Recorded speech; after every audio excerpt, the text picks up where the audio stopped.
Hey friends, I hope this finds you well. I don't know about you, but yesterday was an Easter to remember, and it was weird. I've been thinking about this, and I think that it was maybe the first time in my entire life that I haven't gone to church on Easter Sunday. And yeah, we went to church online, and we were sitting in our living room, but it wasn't the same. And there's part of me that grieves that, it's just a little bit weird. This whole thing is strange, and I know I said last week that your fear has to be stronger than your faith, but that's still something we have to kind of work on and wrestle with, But today I want to share a text with you that's about resurrection, because that's what Easter's about. And it's not about the resurrection of Jesus. It's about a time where he spoke about resurrection in the Gospel of John. And so I'm going to be in John chapter 11, starting in verse 17. Now, when Jesus came, he found that Lazarus had already been in the tomb 4 days. Bethany was near Jerusalem, about 2 miles off, and many of the Jews had come to Martha and Mary to console them concerning their brother. So when Martha heard that Jesus was coming, she went out and met him, but Mary remained seated in the house. So Martha and Mary and their brother Lazarus are close friends of Jesus. It says earlier in this chapter that he loved them. And Jesus gets word that Lazarus is sick and that he's dying. And he actually says he's going to wait because he's going to raise Lazarus from the dead. I'm not going to get to that part of the story. He raises Lazarus from the dead.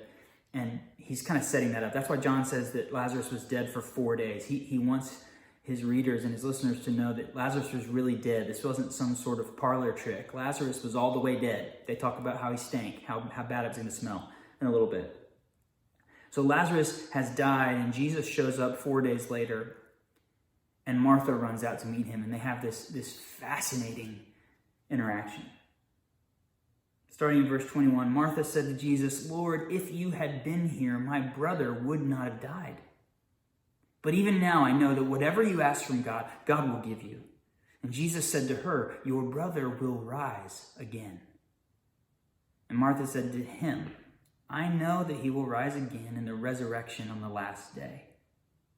So what's happening here is Jesus shows up, and Martha says, "If only you'd been here, none of this would have happened," right?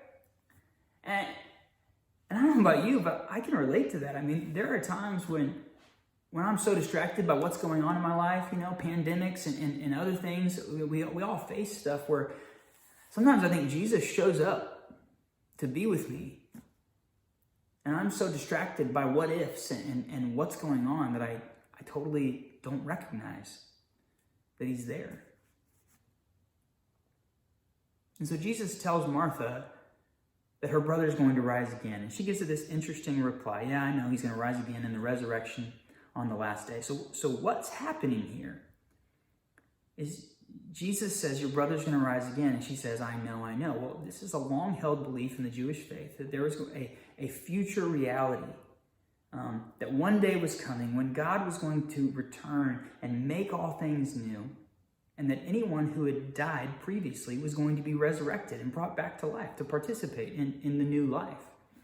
He talks about that in Daniel and other Old Testament books. We see the Apostle Paul explains his thinking on it in 1 Thessalonians chapter 4. If you go read that, you're going to find that you've recognized that from maybe funerals that you've been to. So it's this deeply embedded and woven into the fabric of their faith that resurrection was a future reality for anyone who dies, right?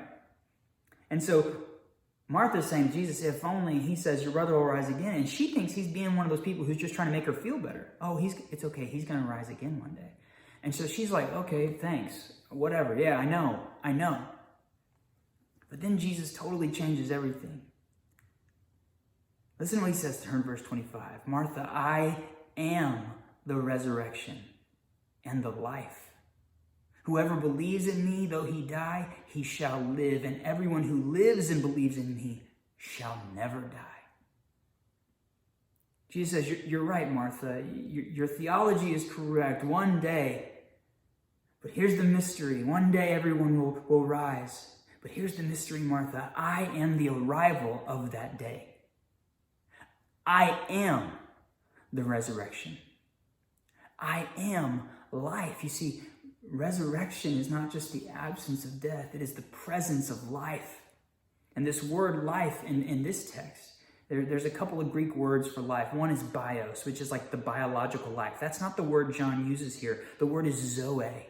And zoe means God's life, or the salvation that comes from God. It's this abundant, full life. It's the same word that John uses in John 10:10, where he says, the thief comes to steal and kill and destroy, but I have come that they may have life and have it abundantly. So Jesus says, your theology is correct, Martha, but it's correct about me. I am the arrival of that day. I am the resurrection.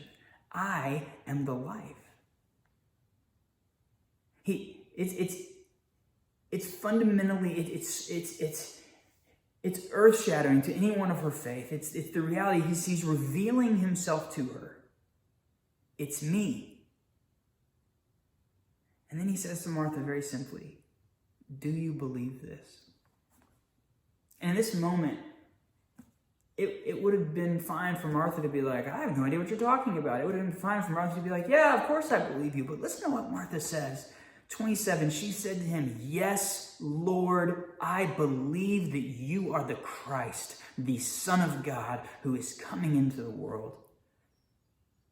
Martha gives a bold, full-fledged profession of faith in Jesus as Messiah and Jesus as Lord. Yes, Lord, I believe that you're the resurrection. I'm all in, Jesus. Jesus says, do you believe this to Martha? And I think it, just like those questions last week in the Gospel of Mark are kind of left hanging for Mark's listeners to answer, I believe that it's the same way here. Jesus is inviting us to answer the same question. Do you believe this? This is not just some pretty picture about what's going to happen down the road one day. It's right here, and it's right now, and it's through me. I am the resurrection and the life. Do you believe this? Because whoever believes in me, though he die, he shall live. And everyone who lives and believes in me shall never die. Do you believe this?